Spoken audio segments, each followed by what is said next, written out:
કેમ છો બાળકો? મજામાં. આજે આપણે કેટલાક પ્રાણીઓના નામ વિશે જાણવાના છે, બરાબર?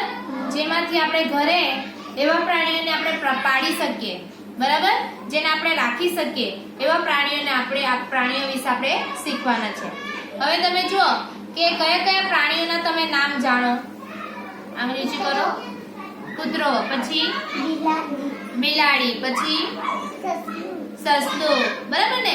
કૂતરો, બિલાડી, સસલું જેને આપણે ઘરે પાળી શકીએ, બરાબર? હવે જેમને પાળી શકીએ એને કયું પ્રાણી કહેવાય? પાલતુ પ્રાણી કહેવાય. કયું પ્રાણી કહેવાય? પાલતુ પ્રાણી કહેવાય. તો આજે આપણે કૂતરા વિશે શીખવાના છે, બરાબર? કે કૂતરો છે એ પાલતુ પ્રાણી કહેવાય. કયું પ્રાણી કહેવાય? પાલતુ પ્રાણી છે. હવે તમે જોયા હશે કૂતરા, બરાબર ને? ઘણા બધા રસ્તે રખડતા હોય, હા, પછી આપણી ઘરે પાડેલો હોય જેને આપણે સમયસર બધું ખાવાનું આપીએ, પાણી પીવાનું આપીએ, આપીએ કે નહીં આપીએ? પછી એના માટે આપણે ઘર પણ બનાવીએ ને? તો એના ઘર કેવું છે તે પણ આપણે જોવાના છે. ચાલો, હવે આ કૂતરો કેવો અવાજ કરે? હાવ હાવ કરે, બરાબર ને? હા, બધાને ખબર છે કે કૂતરો કેવો અવાજ કરે? હાવ હાવ કરે. જો હવે આ કૂતરો છે એ કૂતરાને કેટલા પગ છે તમે જુઓ. કેટલા પગ તમે જોયેલા? 2 પગ જોયેલા. રોશને તો 2 પગ જોયેલા. પછી કેટલા બીજાએ પગ જોયેલા? રોશનીએ કેટલા પગ જોયેલા? કેટલા જોયેલા? 4 જોયેલા. તું કેટલા જોયેલા પગ? 3 પગ જોયેલા. સરસ. જો હવે પાછું છે ને તમારે કૂતરાને જોવાના છે, એના પગ કેટલા છે તે ગણતરી કરવાના તમારે, બરાબર? હા, રોશન ગણતરી કરજે, હા, કેટલા પગ છે તે. પછી એની પૂંછડી કેટલી રહે?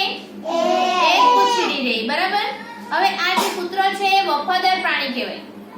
કેમ વફાદાર પ્રાણી કહેવાય? આપણી ઘરે કોઈ ચોર આવે, કોઈ બહારથી કોઈ આવે, મહેમાન આવે, તેને આપણે ઘરે આવવા નહીં દે, બરાબર ને? હા, ત્યારે ભૂકે, બરાબર ને? બળદ, ગાય ને એવું આવે ને ત્યારે પણ ભૂકે. હા, હવે મને એ કહેવો કે કોના કોના ઘરે છે કૂતરો? ચાલ, કપિલ, તમારી ઘરે કૂતરાનું શું નામ મૂકેલું? ટોમી મૂકેલું. Very good. પછી પરીના ઘરે છે શું નામ મૂકેલું? રોકી. પછી રિયાના ઘરે કાલુ. મેહુલના ઘરે ટોમી. રોશનીના ઘરે છે શું નામ મૂકેલું? ટોમી. પછી વીરુના ઘરે છે ની મળે. રાગીણીના ઘરે છે શું નામ મૂકેલું? રોકી. રોશનના ઘરે રાજા. શાબાશ. મારી ઘરે બી કૂતરો હતો પણ એનું છે ને મૃત્યુ થઈ ગયેલું, મરી ગયેલો. એનું શું નામ હતું ખબર? બચ્ચુ. શું નામ હતું? બચ્ચુ હતું, બરાબર? ચાલ, બધાને ઘરે કૂતરા તો છે ને? પણ શું કામ રાખેલા તમે તમારી ઘરે? ચોર આવે ત્યારે. પછી બીજું ગાય, બળદ આવે એટલા માટે. હા, ખેતરમાં ભરાઈ જાય, પાક ખાઈ જાય એટલે, બરાબર ને? ચાલો, હવે તમે જુઓ આ કૂતરાનું ઘર પણ રે. જો આ તમે જુઓ, આવા કૂતરા માટે ઘર બનાવેલું હોય, બરાબર? આ કૂતરો છે આનો આ ઘર છે, બરાબર?